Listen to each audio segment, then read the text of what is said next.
சிவபெருமான் எத்தன்மையானவர், அவர் உருவம் எப்பேற்பட்டது, அவர் எப்படி இருப்பார்?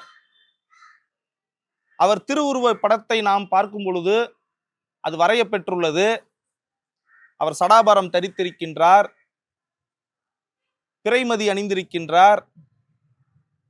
இப்படியெல்லாம் அவர் திருவுருவ படத்தை நாம் பார்த்து வணங்குகிறோம். ஆனால் அது வரையப்பட்டது ஆதாரத்தின் அடிப்படையிலேயே. திருமுறைகளிலே அருளாளர்கள் இறைவனை பாடி பரவி பெருமான் காட்சியை பெற்று அதை பன்னிசையால் நமக்கு தொகுத்து அளித்திருக்கின்றார்கள்.